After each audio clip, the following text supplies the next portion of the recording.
There's something happening in your mind right now, something so subtle, so automatic, that you probably don't even notice it. It hides behind your opinions, it disguises itself as certainty, and it whispers in your inner voice like it's always been there. It's called judgment, and it's not what you think it is. We imagine judgment as something we do when we're assessing right from wrong, good from bad. But the truth is, judgment is quietly sabotaging your reality, not by what it says about the world, but by what it does to you. Every judgment you make about a person, a situation, yourself builds a filter over your perception. And the more you judge, the more distorted your view becomes. You stop seeing people for who they are. You stop seeing yourself for who you are. You stop seeing reality at all. You see only your projections. And that's the trap, because how can you be free? How can you evolve? How can you love deeply or think clearly if the lens you're looking through is already cracked? Now, I want to make one thing clear. But we have to make discernments in life. We need to recognize harmful behavior. We need to make wise decisions. We need to know when to walk away. But judgment isn't discernment. Judgment is when we attach a story, a label, an emotional charge to what we see. It's when we decide someone is a bad person, that we're a failure, that a moment is a disaster. It's when we collapse complexity into a box and throw away the key. Click subscribe to this channel to get more profound insights. And we do it all the time so fast we don't even realize it. That car cuts you off. What an idiot. You make a mistake. And so stupid. Your friend forgets to text back. They don't care. But what if they were rushing to the hospital? What if your mistake was a necessary step toward growth? What if your friend was battling something they couldn't say out loud? Judgment closes the door on truth. It says, I already know. And when you think you already know, you stop being curious. You stop being open. You stop being alive to what's actually happening. So here's the question. What would your life be like if you suspended judgment even just for a day? What would you see that you've been overlooking? Who would you forgive? What part of yourself might finally breathe? Because judgment isn't just something we project outward, it's something we weaponize inward. We judge ourselves constantly for not being good enough, fast enough, smart enough, attractive enough. And every time we do, we reinforce the false idea that we are not whole, that we are broken, that we are lacking. But that's a lie judgment tells you to keep you small. Because when you're judging yourself, you're not transforming. You're not healing. You're stuck in a loop of shame, pretending to be self-awareness. This is where philosophy meets psychology. Marcus Aurelius, the Stoic emperor, warned us, you have power over your mind, not outside events. Realize this, and you will find strength. But how much of our mental energy is wasted judging those very outside events we cannot control? We get angry at the rain. We resent the past. We curse traffic. But none of these things are wrong. They are simply happening. And our judgment is what creates the suffering. The rain isn't bad, it's wet. The traffic isn't evil, it's slow. The past isn't out to get you, it's over. But your mind, unless trained, will judge these things automatically. And in doing so, it creates an illusion that life itself is against you, that you are a victim of circumstance, when in reality, you are a co-creator of how you see. Let's go even deeper. Judgment isn't just a mental habit. It's a survival mechanism. Our ancestors had to judge quickly friend or foe, safe or dangerous. But today we use that same mechanism to categorize personalities, politics, preferences. We create entire identities around what we approve or disapprove of. We say, "I'm not like them." We say, "They're the problem." And we start to live in echo chambers, not just online, but in our minds. And the cost is enormous, because when you live through judgment, you miss the nuance. You miss the mystery. You miss the humanity. You reduce people to their worst moment, and you reduce yourself to your biggest fear. And slowly, reality becomes smaller, colder, more divided, and maybe worst of all, it becomes predictable. Because judgment doesn't just limit others, it limits your imagination. So here's a radical thought. What if you delayed judgment not forever, but just long enough to see more deeply? What if you practiced the discipline of curiosity? What if you asked, what else could this mean? Before deciding what it already means. That's not weakness, that's wisdom. That's the courage to be with uncertainty long enough for truth to emerge. And that's something most people never do. They react. They label. They move on. But you can pause. You can inquire. You can grow. Let me give you a practical example. Imagine someone criticizes you harshly, unfairly. Your instinct is to judge them. They're toxic. They're jealous. They're wrong. And maybe they are. But have you looked deeper? Have you asked, what pain might they be carrying? Have you asked, what in me is reacting so strongly? Because here's the twist. Judgment is often a mirror. But what we condemn in others is often what we haven't healed in ourselves. That's why judgment feels so charged. It's not just about them.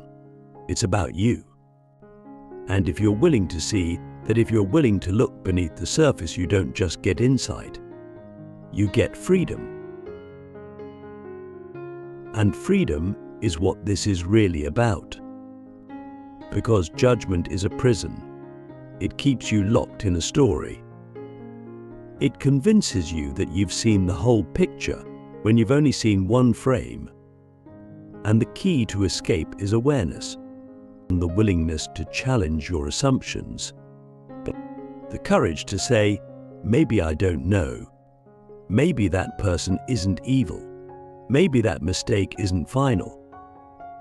Maybe that feeling isn't forever.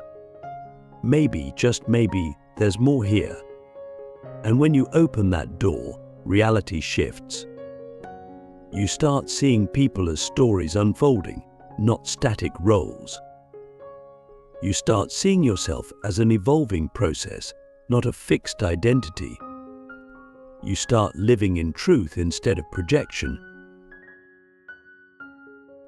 So what can you do right now to start breaking free from the grip of judgment? Start by noticing. Just notice when your mind labels something good or bad, right or wrong without evidence. Notice when you collapse complexity into a single word. Then pause. Ask, is this judgment helping me see more clearly, or is it shrinking my view? Ask, what fear or belief is behind this judgment? Ask, what would happen if I let this go, not to agree with it, but to understand it? This is not about becoming passive. This is about becoming wise. You can still have boundaries. You can still speak truth. But you do it from clarity, not projection. From understanding, not impulse. From power, not reactivity. And when you live that way, when you stop letting judgment sabotage your reality, you become something rare. You become someone who sees, truly sees. And in a world blinded by assumptions, that is revolutionary. Now let's step beyond what we assume, beyond what we label, and into the part of reality that most people never touch, the part that opens only when judgment falls away. Because here's the truth: every time you judge, you are not just limiting your understanding of the world, you are limiting your access to consciousness.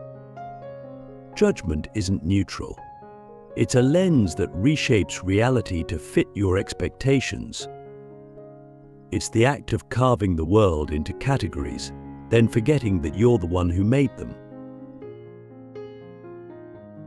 You say, this person is this kind of person, or this situation is bad, and suddenly your entire nervous system reacts not to what is, but to the story you've attached to it.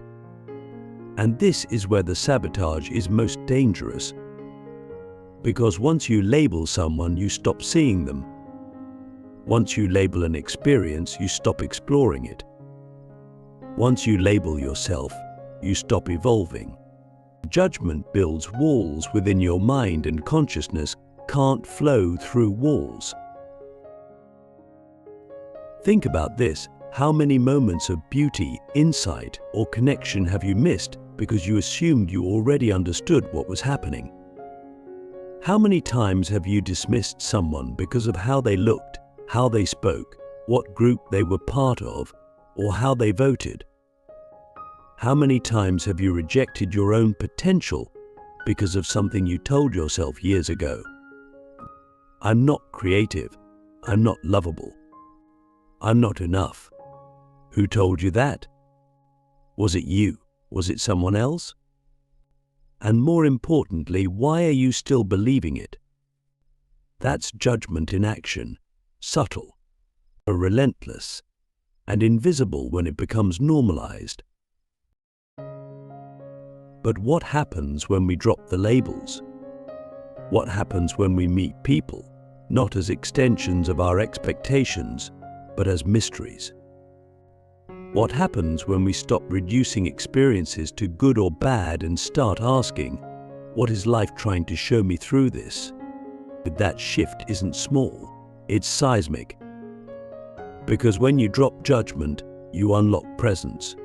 You unlock the ability to actually be with what's happening, rather than constantly resisting it, editing it, or escaping it.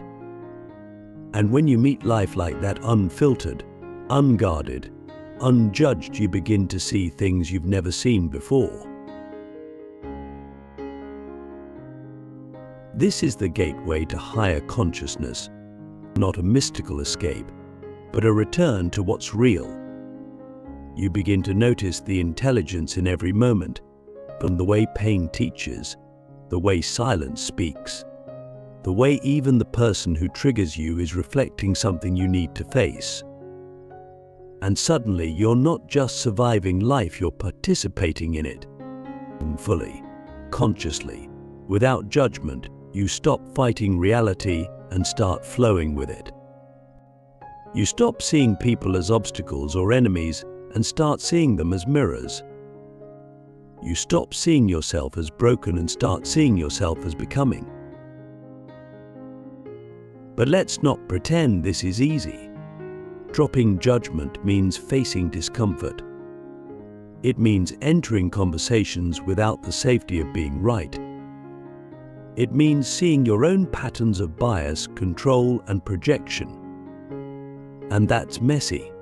It's vulnerable. It requires a kind of inner bravery that most people avoid their whole lives. Because it's easier to judge than to feel, easier to blame than to understand, easier to categorize than to connect. But easy isn't the point. Truth is the point. Freedom is the point. And judgment, no matter how justified it feels, is a chain around your spirit. So what's the alternative? Curiosity, or compassion, presence. These aren't soft ideals, they're disciplines. They require effort, to pause before labeling someone, to ask what you don't know, to sit with ambiguity, to listen without preparing your rebuttal, to see the person behind the behavior. And this doesn't mean you allow abuse, manipulation, or harm. It means you see clearly enough to respond from wisdom instead of reacting from fear. True clarity doesn't come from judging, it comes from seeing without distortion. And when you live this way, something extraordinary begins to happen. You begin to connect, not just to people but to life itself. You start having moments where you feel aligned, where your heart, your mind, and your actions are in sync, where you speak without regret, where you listen without defense, where your presence becomes a healing space for others, not because you're trying to fix them, but because you're not trying to change them. You're simply with them. And in a world full of people trying to be heard, trying to be right, trying to be seen, that presence is rare, but it's powerful, it's transformational. This is the real cost of judgment. It blocks love, it blocks empathy, it blocks the sacred connection that makes life worth living. And it does it so quietly, so subtly, that we often don't realize we become numb. But the moment you start to suspend judgment, even for a breath, something ancient and alive awakens in you. A kind of seeing that goes beyond the mind, a kind of knowing that doesn't need labels. You begin to feel people again. You begin to trust the unfolding of your life. You begin to belong here not because you've earned it, but because you've finally stopped resisting it. So let me ask you this: what judgments are you holding right now about yourself, about others, about life that are quietly shaping your reality? And what might happen if you set them down, not forever, but just long enough to see what's underneath? Are you willing to feel the discomfort of not knowing so that you can discover something true? Are you willing to trade certainty for clarity? Because when you do, you'll realize something stunning. Reality isn't fixed. It's fluid. It changes with your perception. And perception is shaped by your beliefs. And beliefs are shaped by your judgments. So, if you want to change your reality, don't start by trying to change the world. Start by changing how you see the world. Start by changing how you relate to the moment. Start by letting go of the story that says, "I already know." Because the moment you let go of judgment, you don't lose control, you gain vision. You gain freedom. You gain access to the full spectrum of life in all its mystery and mess and beauty. We've explored how judgment distorts your perception, blocks connection, and suppresses consciousness, but now we enter the most crucial part of the journey. What do you do about it? How do you actually detox your mind from judgment? How do you stop your brain from automatically labeling, reacting, and distorting every experience before it even fully unfolds? Because it's not enough to know that judgment sabotages your reality. Knowledge isn't freedom. Practice is. And the truth is, most of us have been trained, since childhood, to judge automatically. We were judged by parents, teachers, peers. We saw others judged, rewarded, punished, and we internalized those patterns. We built our minds like walls of reaction. This is good. This is bad. This is who I am. This is who I'm not. And those walls became our prison. So the judgment detox isn't about changing the world. It's about dismantling those walls from the inside, brick by brick, thought by thought, breath by breath. The first step in the detox is awareness. You can't change what you don't notice. So begin by observing your thoughts like clouds in the sky. Watch them pass. Don't attach. Don't resist. You just watch, and you'll start to see how often judgment arises. You'll hear it in the background noise of your mind. That person's annoying. I messed up again. This situation is terrible. And you won't stop it right away. That's okay. The goal isn't to erase judgment, it's to see it so clearly that it loses its grip. Because judgment thrives in unconsciousness. It needs you to believe its truth. But once you shine the light of awareness on it, it begins to unravel. Because most judgments aren't rooted in wisdom. They're reactions, echoes, fears. The second step is curiosity. Every time you catch a judgment, don't fight it. Question it. Ask, is this true? Do I know the full story? What else could be happening here? What am I really reacting to? This is where transformation begins. Because judgment is a closed system, but curiosity is open. Judgment says, I've decided. Curiosity says, I'm learning. And that shift, even just a few seconds of it, creates space in your mind. And in that space, your higher self can emerge. Your compassion can speak. Your insight can rise. You stop being a prisoner of reaction and start becoming a conscious participant in your own perception. The third step is compassion, because often the harshest judgments we carry are turned inward. We judge ourselves for not being perfect, for not being farther along, for feeling what we feel. But here's the paradox: judgment doesn't make you better. It makes you stuck. It traps you in shame, guilt, and fear. But compassion is what makes growth possible. It says, yes, I made a mistake and I'm still worthy. But it says, yes, I feel pain and I can hold it with tenderness. And when you start treating yourself with compassion, something incredible happens. Your mind softens. And when your mind softens, your reality expands. You start seeing others not as threats, but as fellow travelers. You start seeing life not as something to control, but something to learn from.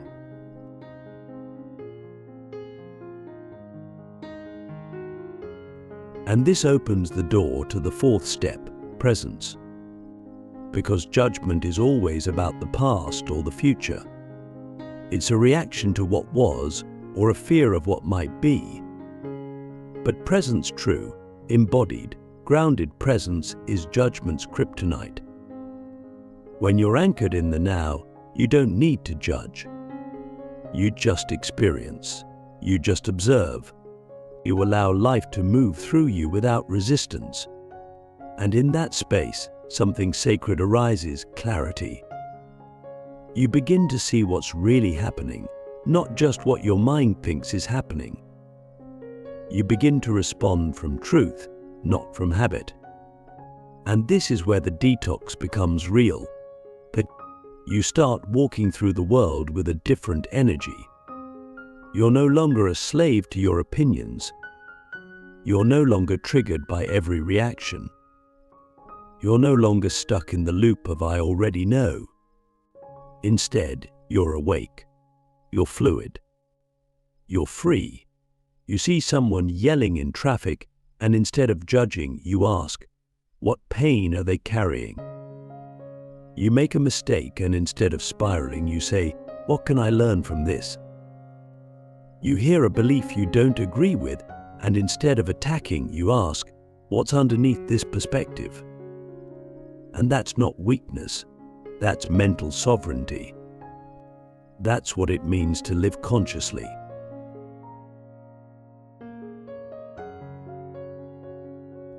But let's go one level deeper, because here's the ultimate truth about judgment. It's rooted in fear. The fear of being wrong. The fear of being unsafe. And the fear of not being enough. And as long as you're living from fear, your perception will be distorted. You'll see the world through a lens of threat. You'll assume the worst. You'll close your heart. But when you begin to meet that fear with awareness, with breath, with compassion, it begins to dissolve.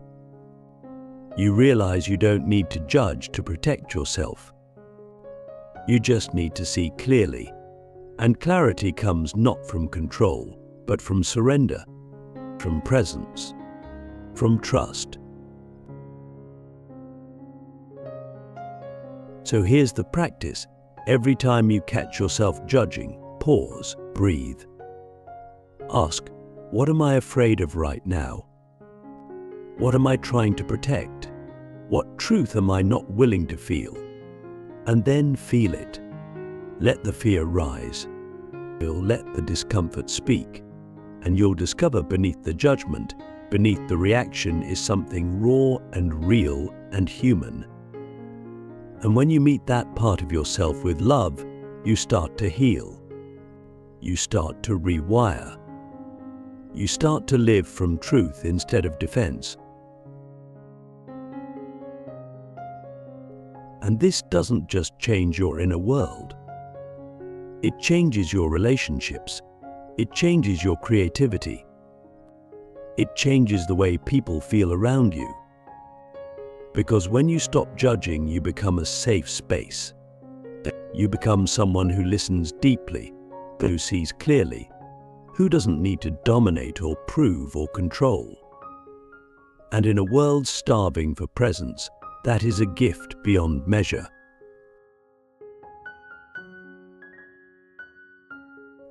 So ask yourself now, what would my life look like if I stopped judging and started seeing? What kind of relationships would I have? What kind of peace could I feel? What kind of power would rise in me if I no longer needed to label everything to feel safe? That's not just a question.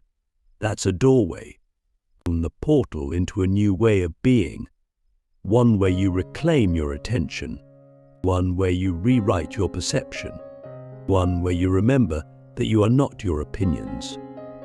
You are the awareness behind them. Let go of judgment, not because it's wrong, but because it's too small for you now. Step into something bigger. Step into presence. Step into truth.